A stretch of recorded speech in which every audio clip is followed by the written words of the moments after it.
Hopefully everybody had a chance to look at the minutes from the October 2009 meeting. And at this time, I'd ask if there are any corrections. I have none. Okay. Anybody else with corrections? No. Okay, then we will assume that the minutes are correct, and we will have them filed.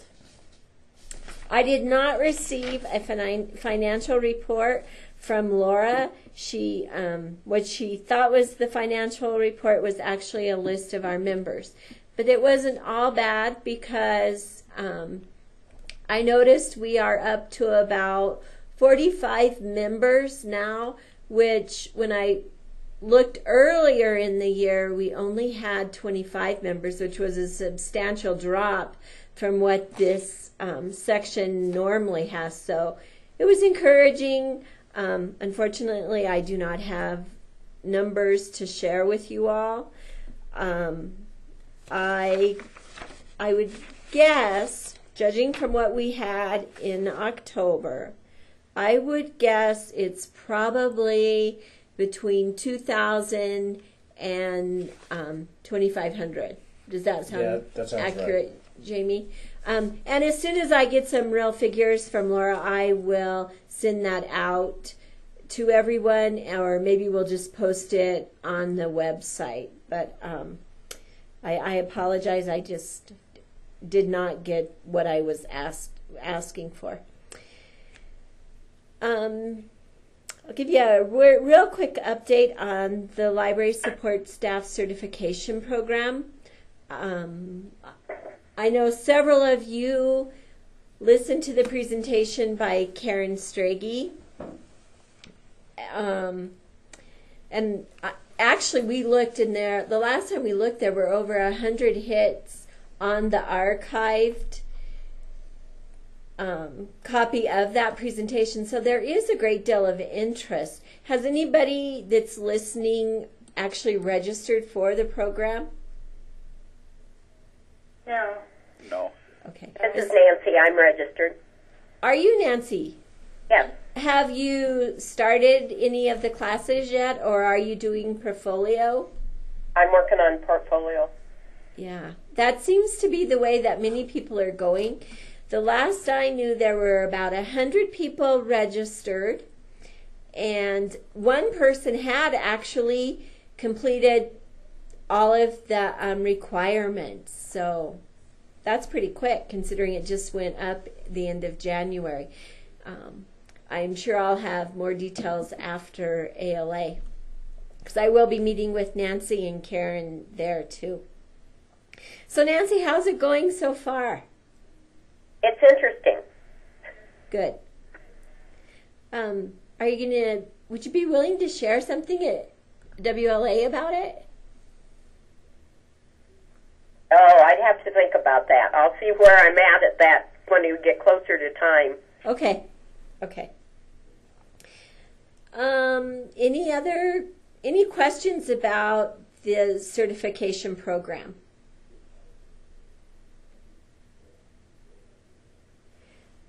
Sid, do you want to talk about what Pat Wagner's going to be doing at WLA, since that kind of relates to the certification program? Okay. I think it's actually going to be is it a pre-conference? It's a pre-conference, 2 or 3 hours. I can't remember the exact time. That Pat Wagner will be with us in Casper, and she will be talking about all of the steps necessary to build a portfolio for one of the 6. I can't remember what they're called, but the 6 traits or the 6 attributes of the Library Support Staff Certification Program. So she's going to talk about what makes a good portfolio, who will be reviewing the portfolios, things to include in your portfolio, and then I think, and I could be wrong here, that she'll be workshopping a little bit about what some of the already submitted portfolios have done, so that folks can really leave that pre-conference with a good idea of where to begin, and being able to pull together that stuff that they've already done, so that they can prove that they've met that trait or attribute so that they're one step closer to getting that certification. And I actually just spoke with Pat yesterday, and she's really excited about this pre-conference. Portfolio building is one of her strengths and something that she really enjoys talking about and presenting on. So I think it'll be really good. Yeah, she's such a good presenter. I really am pleased she's coming. And she's also doing another program. Yeah, and I can't remember what her second program is, but that will be on Thursday of the conference. So the pre-conference will be on Wednesday afternoon, and then she'll be doing another program, hour-long program there on Thursday. And Sid, do you happen to remember what that topic is? Because it's the one that you submitted on behalf of the Parapro section. Right, that is library ethics, or actually it's just ethics on how to treat your patrons and your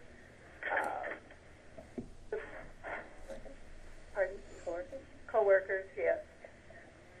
Good. Should be good topics. I hope you guys will be able to come.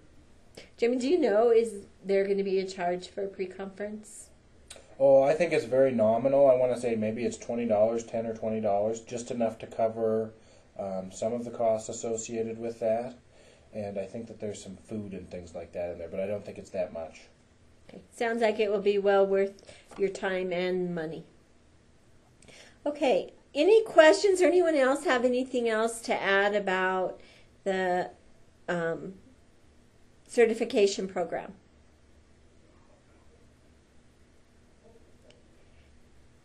Okay, then I'm going to turn it over to Jamie, and he's going to talk about the WLA Crossroads Task Force. So let me switch this up. Yep.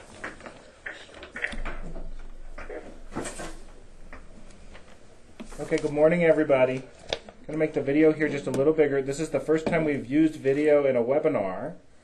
So, okay. You can see me just a little bit better, huh?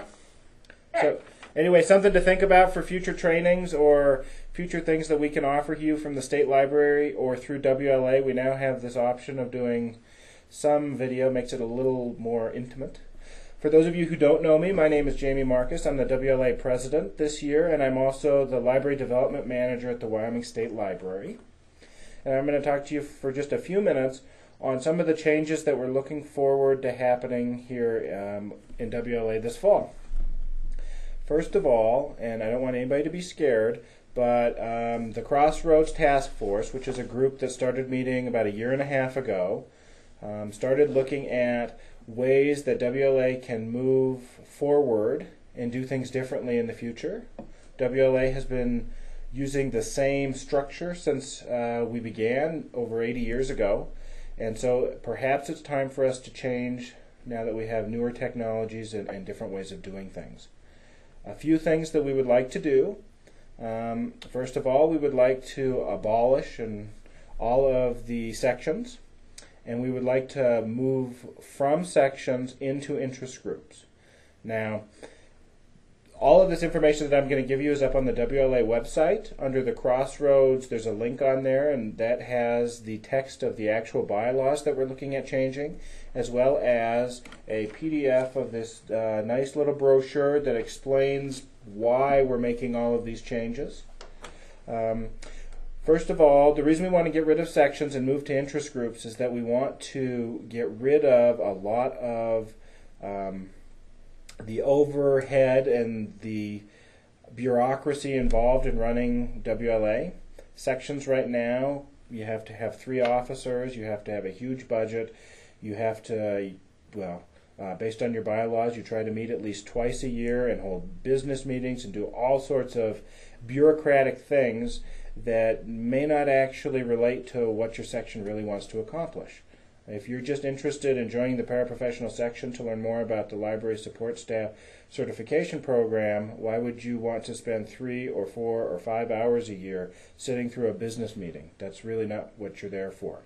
So by going to interest groups, we are going to eliminate that overhead time, that bureaucracy. Many interest groups will be forming that never need to have a business meeting, never need to have a budget. The only time they ever need to meet is when they want to discuss whatever their interest is. Interest groups will not have to meet physically. They won't have to hold a meeting at the annual conference. They won't have to hold a spring section meeting.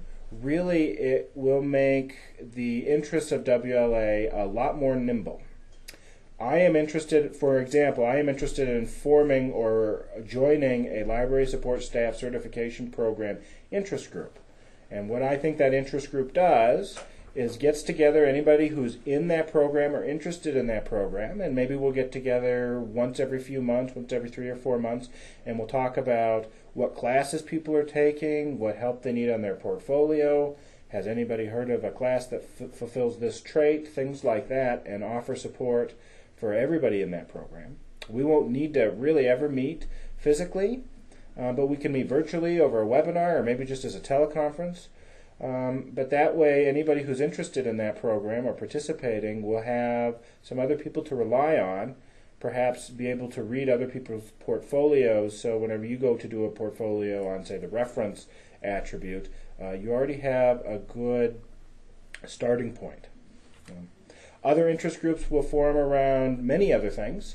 I know that some sections are just planning to turn themselves into interest groups. For instance, the school section will become the school interest group. The children and young adult section will become the children and young adults interest group. But your two sections, the paraprofessional section and the public section, sort of cover broad ranges of information and tasks that everybody does here in the state.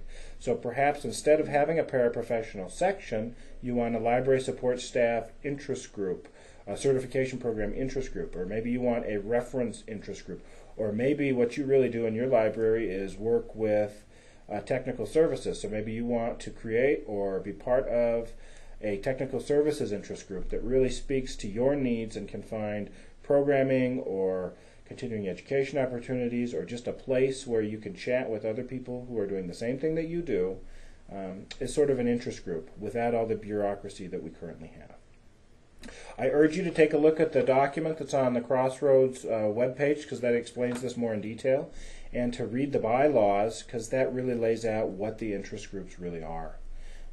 There will be more information sent out here in the coming month about what an interest group might look like, or what various types of interest groups might look like. Some might be short-term interest groups, like the Library Support Staff Certification Program, that may only exist for a few years until everybody who wants to be is certified, or others might be long-term, like the school interest group will probably exist forever. So there's lots of options out there, and I go ahead and take a look at that.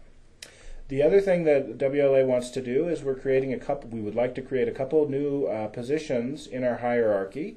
We're calling them leadership coordinators, and these two folks would be in charge of growing our own. They would work with the interest group leaders to make sure that interest group leaders weren't left all alone by themselves. They would help those interest group leaders figure out what topics or projects that they wanted to work on, and just help them get things going, help them realize that yes, we do have these web tools that you can use for free. We do have the teleconference number. How would your group like to get together? Here are some ideas, and really help work with those interest group leaders to grow those interest groups in the right direction. The leadership coordinators will also work with the contact person here at the State Library who works on the Wyoming Library Leadership Institute, and they will really be the focus go-to people to make sure that the Library Leadership Institute continues on in the future. At the moment, their job description, as written in the bylaws, is kind of vague, but that's because we want these leadership coordinators to kind of figure out what they need to do and where they're going to fit into WLA. We're doing something new here, so we don't want to restrict them too much in what their job might actually entail as they figure it out. And that's pretty fair with all of the bylaws changes we're asking for. We see them not as necessarily permanent changes, but as a couple of steps in the right direction, hopefully a couple leaps in the right direction. But the Crossroads group and leadership here at WLA is more than willing to come back to the table and adjust anything that may not be working correctly as we move forward down the road. The final thing, or I guess there's a couple more things I wanted to talk about, but one of the other ones is that I started a process last fall of eliminating some positions in WLA. I've taken away about 7 committees. I dissolved them. for a couple reasons. One, the committees were not meeting regularly. Two, people were sitting on the committees and felt that they weren't doing anything, and then we would get frantic calls right before a conference saying, my committee never met, we didn't do anything, and it really made WLA members feel ineffectual, I think is the right word. Felt like they should have done something, and maybe they didn't do something, and disappointed in the whole process. So instead of having committees that don't do anything, we created positions that we are calling advisors, and these advisors are in charge of a specific topical area. For instance, instead of having a intellectual freedom committee that sits around all year, we have an intellectual freedom advisor who sits around all year, and then we'll call for an ad hoc committee as needed. That works the same as the nominating committee. So instead of sitting on the nominating committee and not do anything until March or April of the year, the nomination advisor will not do anything until March or April, but then we'll call for an ad hoc group from everybody in WLA, send out an email like Aaron Kinney did last month, asking for volunteers to sit on that committee. And then they can go through with specific tasks as needed, and then we don't need another 40 to 50 people sitting on committees. My hope with this is that will make us a more nimble organization that requires a lot less people to run it. Under the old system, it took just over 110, 120 people to sit on all of our committees. We're trying to ratchet that down to somewhere closer to 60. So that way you all are given a little more free time. And whenever a call does go out to, say, sit on the nominations committee or to find a intellectual freedom program for conference, you can volunteer if you have the time. You can volunteer if you're interested in the project. And then you will know that this is a 3-week project or a 2-month project, or you only need to do such and such. So you really know what your commitment's going to be. Sitting on a committee all year, you really don't know what your commitment's going to be.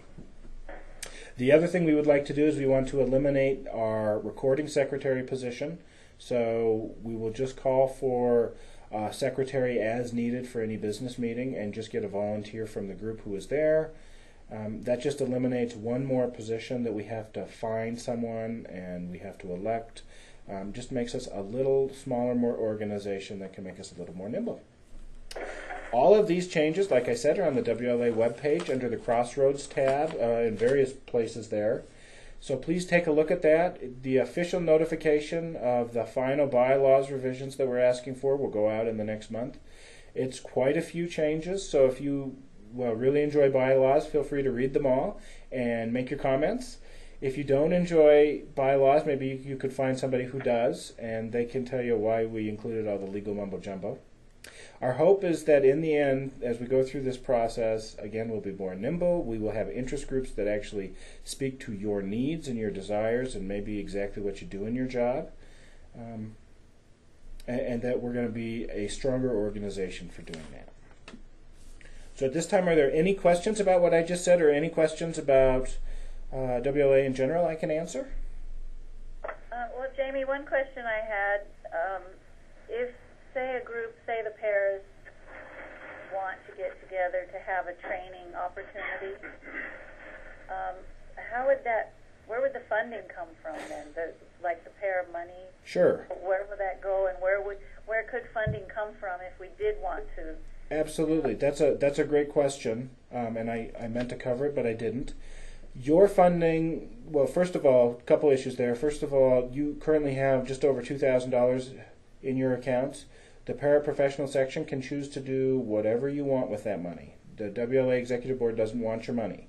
So if you want to, form a new interest group, say Library Support Staff Certification Program, and throw some of your money into that for next year, that would be fine. If you want to create a paraprofessional interest group, no one's going to stop you there, and you can just use your money however you want and dictate exactly where it goes. If you don't say where you want your money to go, say by the end of the year, and we haven't picked a hard date on figuring out where you're going to disperse your money because we don't want any of it. So if it takes until November or December for you to decide what interest groups you may want to fund, that's okay. But if you don't pick anything, then it will go into a general pot from which all interest groups can draw from. So it's not going to go back into the general budget, but it'll go into sort of a big granting pot that new interest groups can request money from.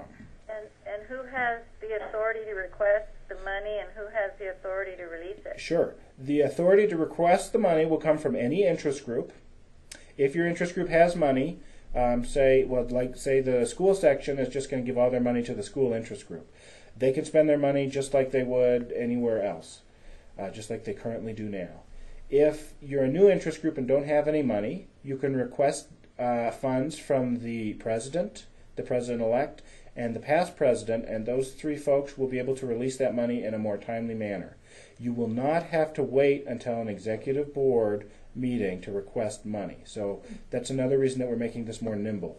So if you decide you need to have a project next month, if you request it from the president and the past president and they release that money, you're good to go. You don't have to wait until a specific budget meeting to do that. But who within the interest group, I'm sorry, this is Betsy, who within the interest group would be authorized to request the money? Sure, and I guess I didn't cover that. I didn't do very well at covering this at all, but in this packet and in the bylaws it explains an interest group has to be made up of at least 5 people who sign up and share that similar interest, and at least one person has to be named as a interest group leader.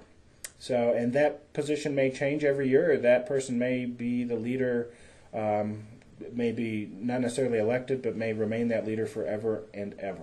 Some interest groups, say the school section and the children and young adult section, will continue to have their 3 leaders like they do.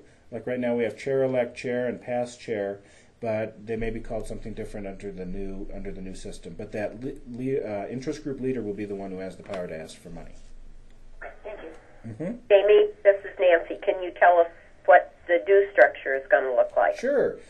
Just like now, interest groups can request that people pay to join. So if you form the Library Support Staff Interest Group and you want to charge $10 a year, that's completely acceptable, and the executive board will just okay that you're charging an okay fee for that. But the due structure will remain the same, just as it has been for just a normal a member. But if you want to join specific interest groups, some will charge and some won't charge, just like they do now. This is Paul, Jamie. Yeah, Paul? Question concerning the interest groups. Do you have an idea built into your changes so that the interest groups don't devolve into what the committees have, i.e. inactivity? Yes, we do. In fact, one of the things that interest groups have to do is every year they have to meet at least once, and that could be a virtual meeting like we're doing now, that could be a teleconference, that could be a live meeting at conference, or who knows what. Whatever they do, they need to hold some sort of a get-together or an activity or a project. We're kind of leaving it very open because some interest groups will do different things and others will want to be more structured and meet in person. If they don't meet for every year, then the executive board will just close that interest group, and any money that interest group has will go into that pot of money that all interest groups can call from. Okay. We will also, by creating those 2 leadership coordinator positions, they will be working with the interest group leaders and helping them figure out where they want their interest group to go or what project they're working on. Give them ideas and really assist the interest group leaders with calling a meeting or working on a project. So we're not leaving interest groups out hanging in the wind all by themselves. Okay, thank you. Mm-hmm. Other questions? Okay, well, I urge you to take a look at your bylaws, or at the bylaws revisions we're calling for. I urge you to think about what new interest groups you may want to be part of. I personally am interested in either joining or even leading the Library Support Staff Certification Program interest group, and I think I can find at least 5 other people who'd be interested in that. One other thing that I know Tricia's going to talk about now is that you need to figure out what you want to do with your money. Does the paraprofessional section want to remain a paraprofessional interest group? And if so, what would be your purpose and why would you exist? What activities did you want to do? Or where would you like to split up your money? Okay, and that's something that doesn't have to be decided today, but we're really we will be looking for a decision on where you want your money to go as we get towards the end of the year, even after conference, after interest groups are around. Okay, so let me hand it back to Trish. If you have any questions about this, or you listen to this and later you think of a question, feel free to give me a call here at the State Library. I'd be more than happy to talk you through anything. There are other members of the Crossroads Task Force can also talk about any of these changes. We really believe this will be a positive change for WLA. A couple of perhaps rocky years as we figure out what the new structure is and how it feels. But by giving everybody more interest groups, or an interest group that speaks specifically to what you do or what you want to do or where you are in your career, I think WLA will be adding more value to you and thus become a stronger organization. Thanks, Jamie. Just for your information, our bylaws do say that if we were to dissolve or be dissolved, that any remaining section funds will be credited to the Wyoming Library Association. So I would interpret that to mean it just goes to the general fund. But just so you know. And if we didn't want to do that, I see two ways we could handle this. If there is a particular interest group that we would want our funds to go to, then we could go ahead, let the money go back to WLA as the bylaws say, and then ask WLA for those funds for that particular interest group. The other thing that we could do would be to suspend the bylaws and just automatically stipulate it to go to that interest group. So a couple of ways of handling that. And we don't have to decide that today, but it's probably something that we should be giving some thought to so that in October we know what we want to do and what we want to do with the money. So anybody have any thoughts that they care to share right now as far as interest group formation or where to put the money? This is Betsy, and one of the things that occurs to me is the Leadership Institute, which I think is really beneficial for everyone that is interested in moving on in their career, whether they have MLS or not. I attended twice myself and am on the committee to try and figure out how to fund that. So I'm urging people to consider funding that in some regard. I know I'm going to be attending a meeting in July, and one of the things we had talked about was whether there could be any kind of scholarships to attend. So that might be something to think about as well. Okay. Any other comments? Well, I guess this is Gloria. My first reaction is, wow, I'd like to see that money used for something that would be aimed towards the pairs, whether we create an interest group to kind of hang on to it until we decide what to do with it, or, maybe buy some time for ourselves till we figure out what the heck we want to do next. I don't know. I just hate to see that money go because it's hard-earned for us. That's true. I'm sorry, this is Betsy again. Is the deadline going to be the conference? Is that when we would make our vote on what to do with it, or do we need to vote before the conference? Well, this is Jamie, and my ultimate hope is that we would know what you want to do with it by the conference, or at least have a plan. Like Gloria said, maybe you want to stick around as an interest group for a year and figure things out. Something like that. But if things aren't decided because people want to discuss them in person at the conference, the executive board just wants to give you all the time you need to figure out where you want your money to go. We just, we're not setting any hard deadlines yet. Trish, this is Nancy. I'm joining Gloria. I'd hate to see it go away too. And is there any way that some of that money could be used to underwrite for some of the parapros to go to that pre-conference?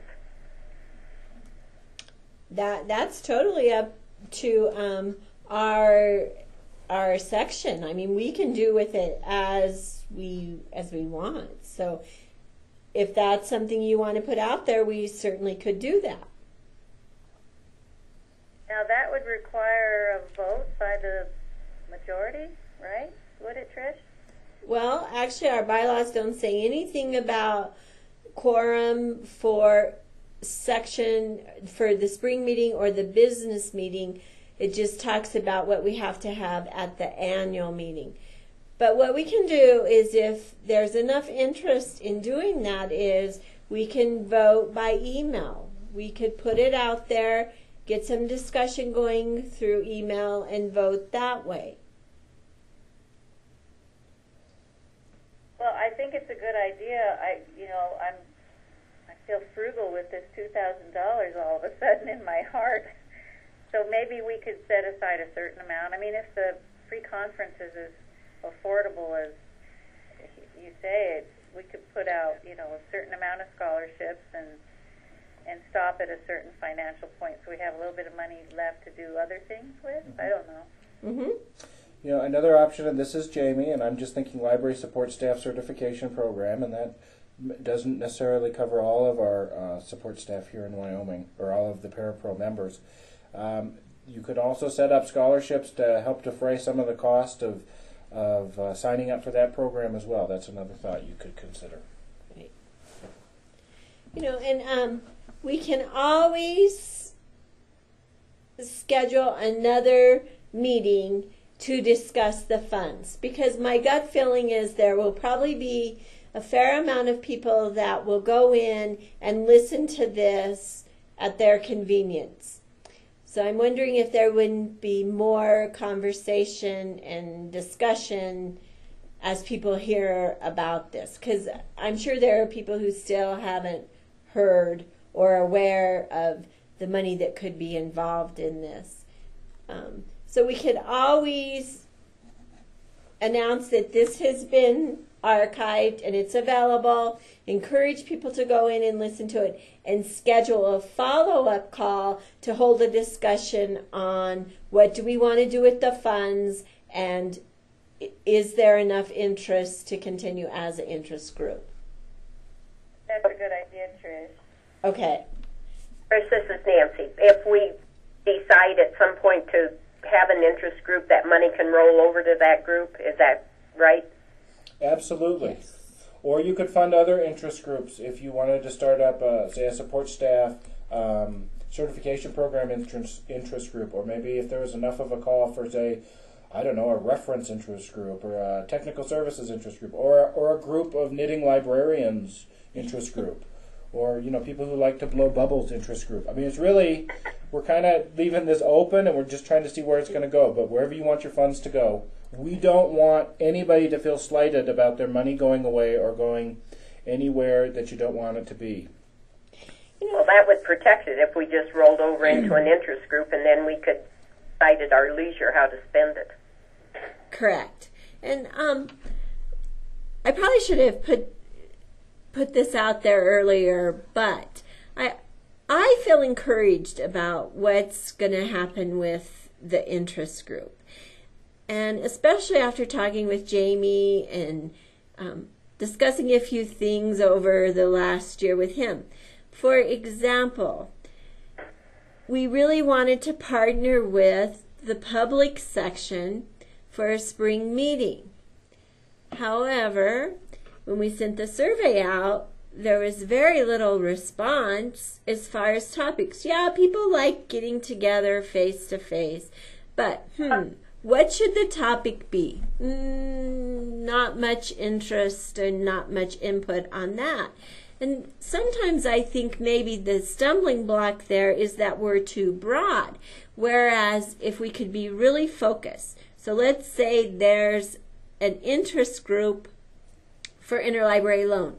Wow, that's a lot easier to pick some topics and hold a spring meeting, because you know what are the hot issues right then, what are the big topics. So it gives you a smaller area to target.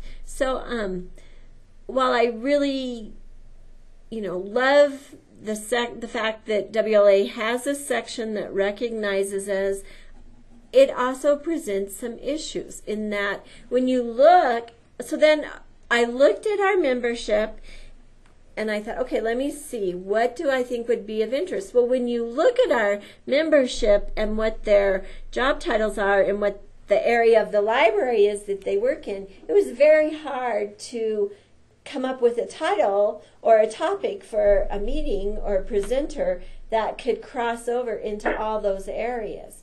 So I really think this is going to be a positive thing. We have some hurdles to get over, but I think once things are in place, I think it can be very positive. Trish, this is Betsy again, and just while we're talking, I've written down 6 possible interest groups, though I could see that there would be perhaps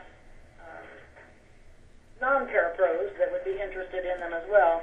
So there would be the certification, administration, which is my particular interest, reference, interlibrary loan, tech services, and circulation kind of thing. So I can see there being a broad number of things that would speak to the people that are now in Parapros. And maybe after we've all read and come to a better understanding of the Crossroads reports and the draft bylaws changes, it'll be clearer, and we can then talk. Maybe we could email suggestions to you, and then there could be further meetings later.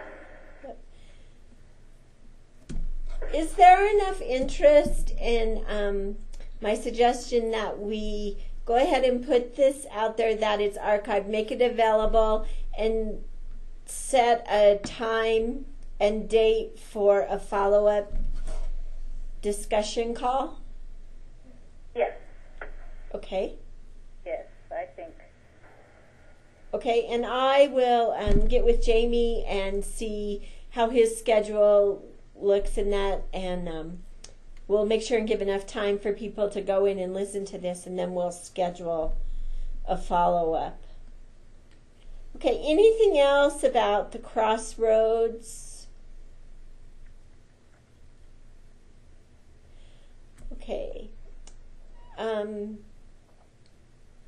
I don't have any old business. Does anybody? Going once, going twice, gone. Okay, new business. This is kind of difficult, but until we're actually dissolved, we have to proceed as if we're going to still be a section. So we do need to have a nominating committee. So I'll ask for volunteers from this group first. If no one wants to volunteer, we need 2 volunteers to find someone to serve as chair-elect and secretary. And if no one wants to volunteer from this group, I will put it out to the entire list. Or if anybody in this group wants to just offer to fill or run for either one of those positions. Now, what we could do is we could give people the option, if they agree to run, that they could be the interest group leader that would spin off of this. So, anybody willing to do nominating committee? This is tough, Trish. Yes, it is. Or we could look at it as, well, let's say we'll all do this because we know we won't have to. Well, right, exactly. I was going to suggest that the current slate of officers perhaps be asked to remain on through the transition period. That's a good idea, Betsy. Yeah, would that be possible? What are you defining as a transition period? I mean, 5 to 7 years. There you go. I would say just until the section is dissolved, which would happen via vote at Yeah, the annual conference. That vote will take place Thursday afternoon. Section meetings are scheduled to happen Friday morning, and that would be, obviously, if we pass all of the bylaws, then your section meeting would be the time where you can figure out what to do with your money if you haven't already done that, or just get together and say, hey, here's some interest groups I'm interested in, so maybe just a time to network there. So if we pass everything Thursday afternoon, you won't need any officers on Friday morning. And this is kind of what I had rolled over in my mind, is that we go ahead and we can come up with nominees, and then we hold our election at annual conference. And we would not do the paper ballots as we have in the past. We would just say we will hold our election at our business meeting at conference. And then we can give the people the option of, do you want to run for an interest group, or basically we just don't even have to have the election. So much really depends on whether or not the bylaw changes are passed, because if they're passed, then no section meeting is required, no election is required, and we have evolved strictly to the interest group potential, and it would just then be a discussion on Friday morning. Right, Correct. but we will still have to have our section meeting at WLA. First of all, because those bylaws would not become effective until after this annual meeting. Right. And so we wouldn't be dissolved until after that. After, okay. Yeah. Thanks, sir. So any nominating committee volunteers? I guess, Trish, this Gloria, I still feel a little confused about, what did you think of Betsy's idea of just kind of keeping our current leaders, and is that doable, or do we just volunteer them again, or nominate you two again, just to kind of buy us time to follow the bylaws? I think I feel fuzzy now. So all we need is a chair-elect and a secretary. Right.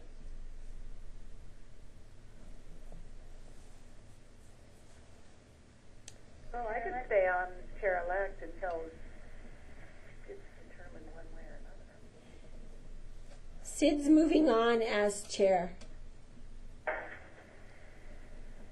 Oh yeah, you'd be chair, so we need a chair-elect.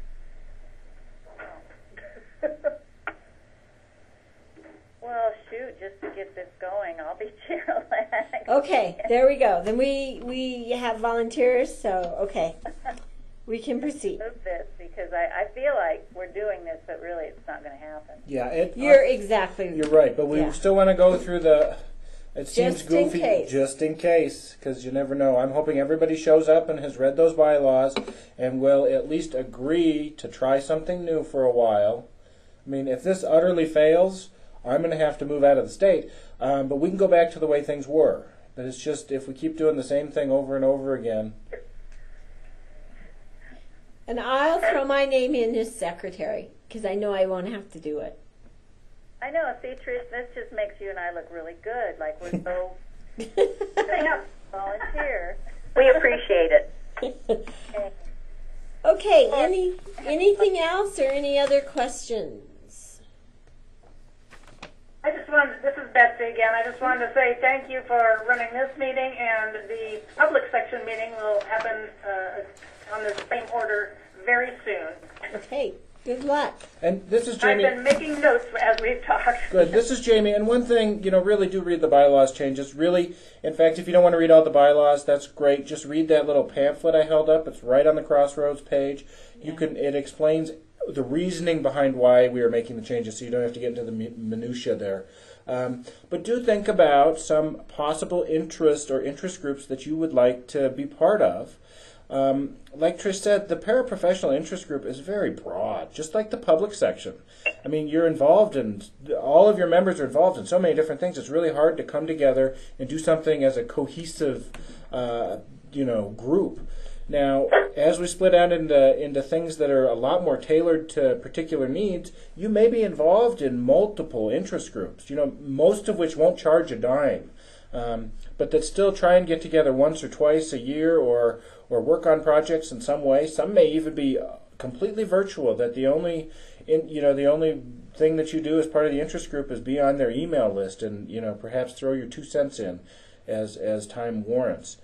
But I am interested in talking to anybody who has ideas for interest groups so that we can start the ball rolling. So when we get to conference, we'll have a slate of, I'm hoping 6 or 8 interest groups with leaders who are willing to do something for the next year so that we can just start moving forward. And like I said several times here, I am interested in being part of a library support staff certification interest group. And if anybody is interested in that or would like to lead that instead of me, Deb would be great. Please contact me at the State Library and we'll make sure that happens first thing on October 1st or 2nd. That was actually one of the primary reasons for creating the Parapro support staff section, was there was such a high interest in a certification program. And at one point we had even looked into trying to have one of the community colleges here, it was actually Eastern Wyoming College, do an associate's degree program. So I like to look at it as we have served our purpose in that ALA, with the support of state associations, has met the need. They've addressed one of our primary concerns with their certification program. So maybe it is time to move on. Okay, if there's nothing else, then we will adjourn the meeting, and I will send an email about when this is archived and information on follow-up call. Thank you, everybody. Thank you, Trish. Thanks, Trish.